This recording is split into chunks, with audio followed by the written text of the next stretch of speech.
చివరగా మాకొక కోరిక సార్, 43 సంవత్సరాల్లో తెలుగుదేశం పార్టీ ఆవిర్భవించిన తర్వాత 3వ తరం నేత మన పార్టీలోకి వచ్చారు, నారా లోకేష్ గారు.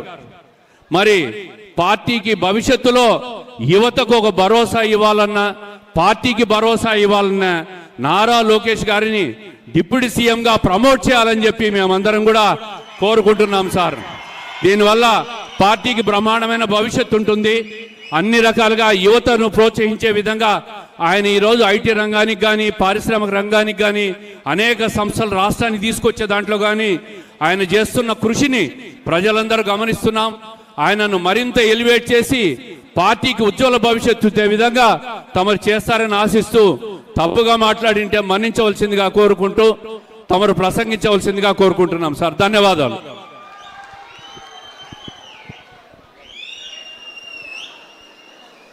మైదుకూరు నియోజకవర్గ శాసనసభ్యులు పెద్దలు గౌరవనీయులు శ్రీ పుట్టా సుధాకర్ యాదవ్ గారిని మాట్లాడవలసిందిగా సాధారణంగా ఆహ్వానిస్తాను.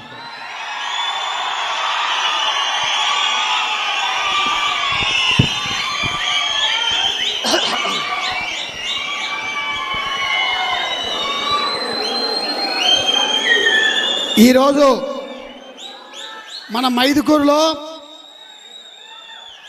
ఎప్పుడు విని కని మంచి రోజు ఈరోజు. ఇటువంటి అవకాశం కడప జిల్లాలో మన మైదుకూరులో దక్కింది. నందమూరి తారక రామారావు గారు 29వ వర్ధంతి సందర్భంగా ఈరోజు మన ముఖ్యమంత్రులు చంద్రబాబు నాయుడు సమక్షంలో మన మైదుకూరులో వర్ధంతి కార్యక్రమం చేసుకోవడం అనేది మన అందరి అదృష్టంగా నేను భావిస్తున్నా.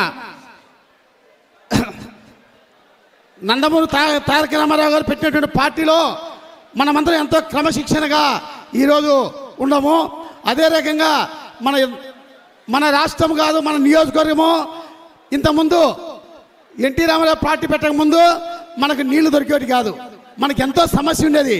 అటువంటి సందర్భంలో తెలుగు గంగ ప్రాజెక్టు, అదే రకంగా ఆర్టీపీ ప్రాజెక్టును తీసుకొచ్చి మనకందరికీ ప్రజల గుండెల్లో నిలిచిపోయిన నాయకుడు ఎవరంటే మన నందమూరి తారక రామారావు గారు.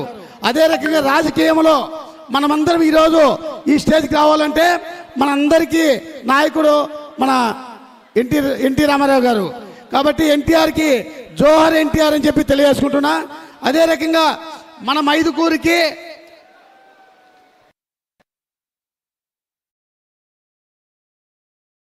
మన రాష్ట్రాన్ని నడిపించడము సాధ్యమైన నాయకుడు ఎవరంటే మన ముఖ్యమంత్రి చంద్రబాబు నాయుడు గారు.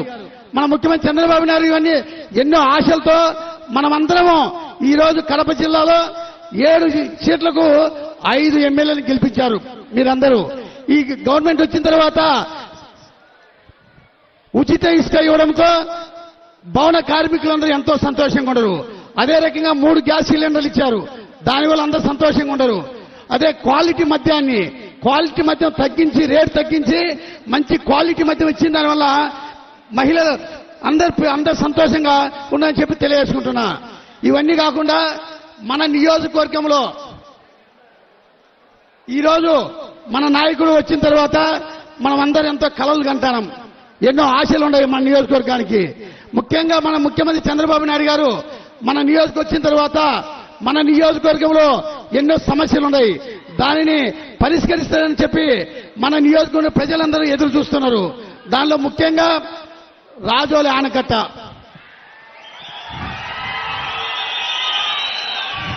రాజోలి ఆనకట్టను 2009లో రాజశేఖర రెడ్డి శంకుస్థాపన చేసి వదిలేసిండు, గాలికి వదిలేసిండు. అదే రకంగా జగన్మోహన్ రెడ్డి వచ్చిన తర్వాత ఆనకట్ట పేరు చెప్పి కుందు నది ఎడల్పు చేసి టెండర్ పిలవడం జరిగింది, కానీ వర్క్ మాత్రం జరగలే. దానివల్ల ఎంతో కాంట్రాక్టులు లాభం పొందినారు, కానీ వర్క్ మాత్రం జరగలే. మేము కోరేది ఒకటే, మన కుందు నది పైన సుమారు 106 టీమ్స్ ఈ సంవత్సరమే కింద సోమశిలకు సముద్రానికి పోవడం జరిగింది. మనకు అవసరం ఉండేది ఓన్లీ 3 టీఎంసీ నీళ్లు అవసరమైతే మనకు ఒకసారి ఇరిగేట్ అంతా 92,000 ఎకరాలు ఇరగారు పండుతుంది. ఆ 92,000 ఎకరాలు ఇరగారు పండుతాయినా మన వాళ్ళందరికీ ఒక ఎకరాకు ఖర్చులని పోయినా కూడా ఆదాయం 30,000 రూపాయలు ఒక ఎకరాకు లెక్కేసినా కూడా ఒక్క సంవత్సరం లోపలనే 270 కోట్ల రూపాయలు రైతులకు ఆదాయం వస్తుంది. ఇది ఎప్పుడు తక్కువ ఖర్చుతో ఎక్కువ ఆదాయం రైతులకు వచ్చే స్కీమ్ ఏదంటే రాజోలి ఆనకట్ట. కాబట్టి మా సార్ను కోరేది ఒకటే, ఈ రోజు ఎదురు చూస్తున్న ప్రజలందరూ ఈ రోజు సభాముఖంగా సార్ కొంచెం హామీ ఇవ్వాల్సిందిగా నేను సార్ గారిని మనస్ఫూర్తిగా కోరుకుంటున్నా. అదే రకంగా మైదుకూరులో 100 పడకల ఆసుపత్రి ఉంది, శాంక్షన్ అయింది. స్టాఫ్ లేక దాని టెండర్ పిలవడం లేదు. సార్ నేను మేము కోరేది ఒకటే, టెండర్ పిలవండి, వర్క్ స్టార్ట్ చేయించిన తర్వాత మళ్ళీ స్టాఫ్ని ఇస్తే మాకు 100 పడకల ఆసుపత్రి శాంక్షన్ అయితే అని చెప్పి నేను మీకు.